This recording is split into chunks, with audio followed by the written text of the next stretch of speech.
Graças e paz a todos, eu sou o pastor Paulo Coutinho. Hoje eu quero falar com vocês sobre o cavalo branco que apareceu nas Olimpíadas, que é descrito em Apocalipse 6, e tem um outro cavalo branco que aparece em Apocalipse 19. E por conta disso, algumas pessoas confundem o texto de Apocalipse 6 com o texto de Apocalipse 19. Então vamos falar sobre isso aqui nesse conteúdo hoje. Dá uma olhadinha então no vídeo para você entender do que é que eu estou falando, sobre a questão das Olimpíadas e do cavalo branco que aparece ali.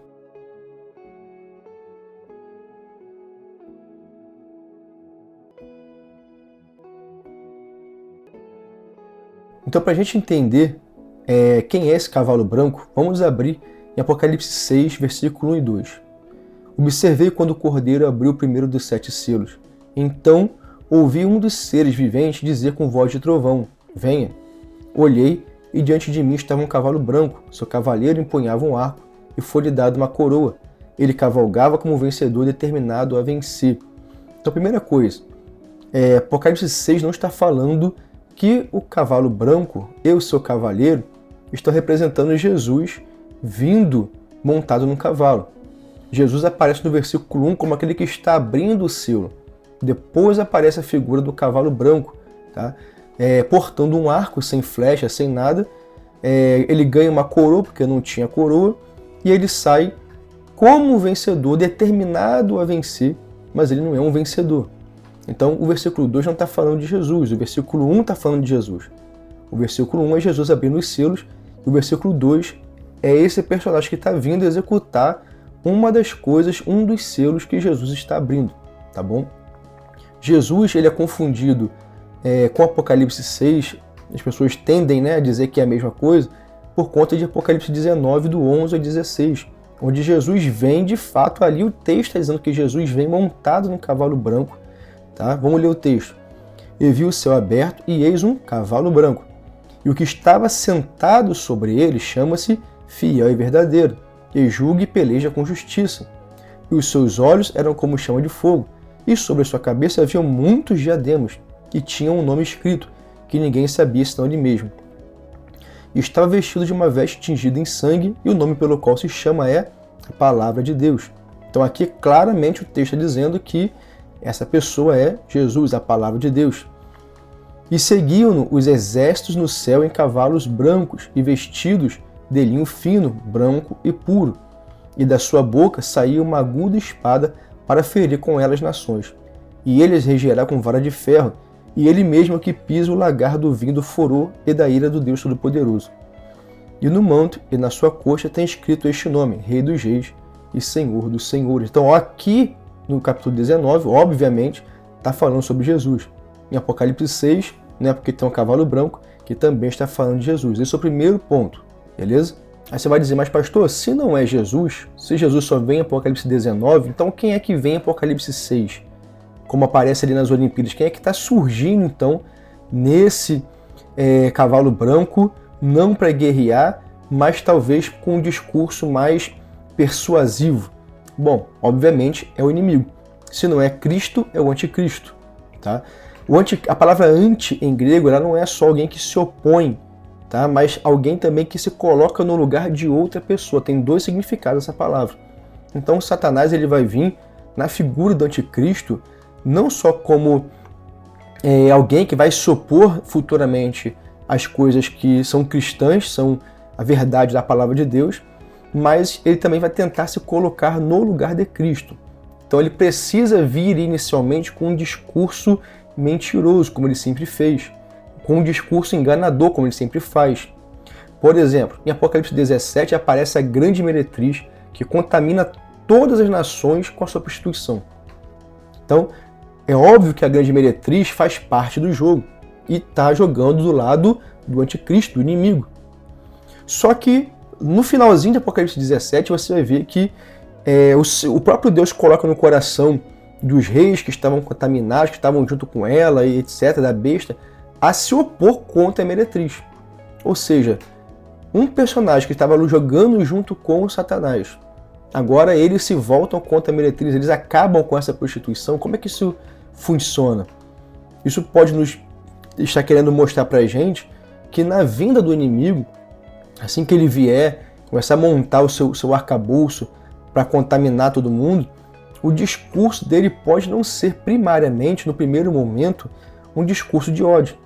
Pode ser um discurso de paz, pode ser alguém dizendo, olha, melhor a gente acabar com essas ideologias aí, que isso aí não é de Deus, vamos acabar com essa homossexualidade toda aí, né? Vamos parar de apoiar esse negócio todo. Ele pode vir com um discurso moralista, não porque ele está querendo fazer isso, mas porque ele está querendo convencer. No final de Apocalipse 17, a meretriz é derrotada justamente pela besta e pelos reis que estavam contaminados com ela. Ou seja, em um momento a meretriz servia, depois passa a não servir mais, passa a fazer parte do jogo, passa a fazer parte do discurso do anticristo. Então, o inimigo pode vir não como alguém que se opõe ao cristianismo, mas pode vir como um cristão, ou parecendo, né, no caso, como um cristão. Então, a gente tem que tomar cuidado com isso. Não é só... a gente não pode ficar só observando pessoas que estão vindo contra o cristianismo, mas também aqueles que estão vindo a favor, mas o seu cristianismo não é o cristianismo bíblico. É isso que a gente tem que ficar atento também, tá bom? O inimigo pode vir, o anticristo pode vir, não necessariamente com um discurso de ódio contra os cristãos, não querendo acabar com as famílias, não querendo acabar com as igrejas ou com a palavra de Deus, mas alguém que está trazendo algum elogio, alguém que está alinhado com esse discurso, ainda que ele está fazendo isso falsamente. Por exemplo, em Atos nós temos Satanás elogiando Paulo, a pregação e a obra que ele fazia. Mas não era Deus, era o inimigo. E 2 Coríntios também o apóstolo Paulo vai dizer que Satanás se transfigura até mesmo em um anjo de luz. Tá? Então não quer dizer que o inimigo virá necessariamente mostrando as suas garras no início, mas ele pode vir com um discurso contra as coisas que os cristãos entendem, pela palavra de Deus, serem uma ofensa ao Senhor. Tá? Então esse é o segundo ponto. Outra coisa que demonstra que esse cavalo branco tem muito a ver com o anticristo é nas Olimpíadas o fato dele estar sobre águas, tá? Ou ele surgir das águas ali e andar sobre elas. Por quê? O texto de Apocalipse 13, que é também um texto que fala do surgimento do anticristo, vai dizer assim no versículo 1: E eu pus-me sobre a areia do mar, e vi subir do mar uma besta que tinha 7 cabeças e 10 chifres, e sobre os seus chifres 10 diademas, e sobre as suas cabeças um nome de blasfêmia. Então o anticristo, inicialmente, ele surge do mar, que representa povos, línguas e nações. E nessa animação ali, nessa apresentação, é isso que está acontecendo. E outra coisa que tem muito a ver é aquela blasfêmia da falsa ceia. Então você vê a falsa ceia, um culto a Dionísio, com aquele banquete, vinho, etc., simbolizando toda a prostituição, as pessoas em volta simbolizando a mesma coisa. Então aquele falso Cristo que estava ali no centro, ele também tinha na sua cabeça uma coroa, que tinha 7 pontas. E se você pegar o texto de Apocalipse 13, que nós lemos, justamente, vi subir do mar uma besta que tinha 7 cabeças. Então essas figuras têm muito a ver com o anticristo. Tá? Parece que tudo se encaixa muito bem.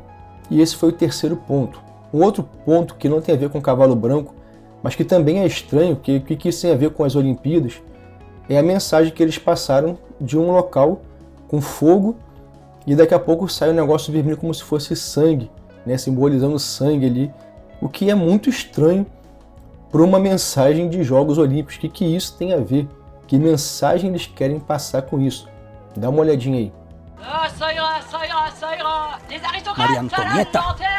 Ça ira, ça ira, ça ira. Les aristocrates, on les pendra.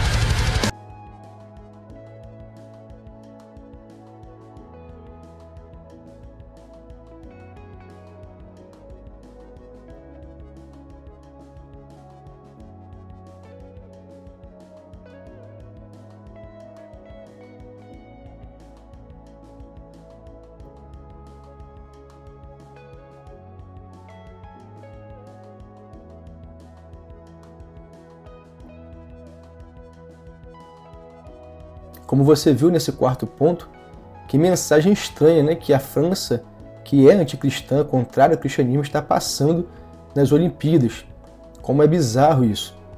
E eu quero trazer o quinto e último ponto, que é a mensagem de fato que vai anteceder a destruição, que está na Bíblia, em 1 Tessalonicenses 5,3. Pois que, quando disserem a paz e segurança, então lhe sobrevirá repentina destruição, como as dores de parto, àquela que está grávida, e de modo nenhum escaparão.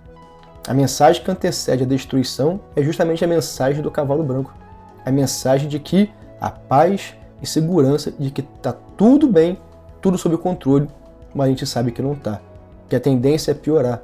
A tendência é essa mensagem trazer o fim de todas as coisas, a salvação para aqueles que estão em Cristo e a destruição para aqueles que estão ainda servindo a Satanás.